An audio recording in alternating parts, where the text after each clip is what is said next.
নমস্কার বন্ধুরা, welcome to আরকে sports. আশা করি তোমরা সবাই সুস্থ ও ভালো আছো। এই ভিডিওতে জানাতে চলেছি আইএসএলের দুটি বড় দলের কোচকে নিয়ে আপডেটস। হ্যাঁ, কোচকে নিয়ে কিন্তু আপডেটস পাওয়া গেছে। দুটি দলের দুটি কোচকে নিয়ে কিন্তু বড়সড় ভালো নিউজ রয়েছে। প্রথম যে কোচটাকে নিয়ে কথা বলবো সেটা কেরালা ব্লাস্টার্স এফসি দলের নতুন head coach. Kerala Blasters FC দল ইভান ভুকোমানোভিচকে ছেড়ে দিয়ে তারা কিন্তু সুইডেনের একটি কোচকে সই করিয়ে নিয়েছে। কিছুক্ষণ আগেই সেটার অফিসিয়াল অ্যানাউন্সমেন্ট করে দিয়েছে। মাইকেল স্টয়ের একজন 48 বছর বয়সী সুইডেনের কোচ, যথেষ্ট এক্সপিরিয়েন্স, যথেষ্ট অভিজ্ঞতা সম্পন্ন একজন কোচ।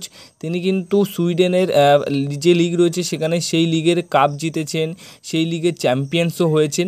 বড় বড় দলকে তিনি ম্যানেজ করেছেন। থাই লিগেও তিনি লাস্ট একটি দলের কোচ ছিলেন। সেখান থেকে তাকে যখন সেই দল ছেড়ে দেয় তখন তারপর তিনি ফ্রি একজন কোচ ছিলেন। তারপর এই কোচের ওপর নজর পড়ে কেরালা ব্লাস্টার্স এফসি দলের।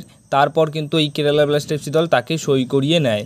তো কেরালা ব্লাস্টার্স এফসি দলের ডাগ আউটে এবার তোমরা এই কোচকে কিন্তু কোচের দায়িত্বে দেখতে পারবে। মানে বিভিন্ন রকম ভালো প্রদর্শন আমাদের মাঝে তুলে ধরবে কেরালা ব্লাস্টার্স এফসি দলের হয়ে।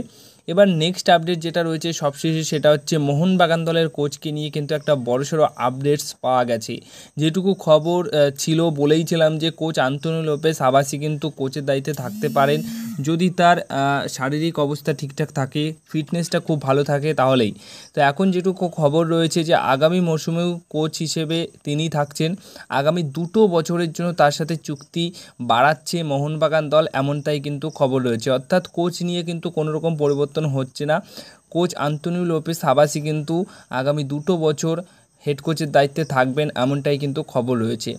আর কেরালা ব্লাস্টার্স দলের নতুন হেড কোচের সাথে 2 বছরের চুক্তি করা হয়েছে। আর এইদিকে মোহনবাগানের আন্তোনিও লোপেস আবাসির সাথেও কিন্তু 2 বছরের চুক্তি বাড়ানো হচ্ছে। তো আজকের দিনে দাঁড়িয়ে দুটি কোচকে নিয়ে কিন্তু বড় বড় খবর এই মুহূর্তে পাওয়া গেল, যেটা তোমাদের কাছে কিন্তু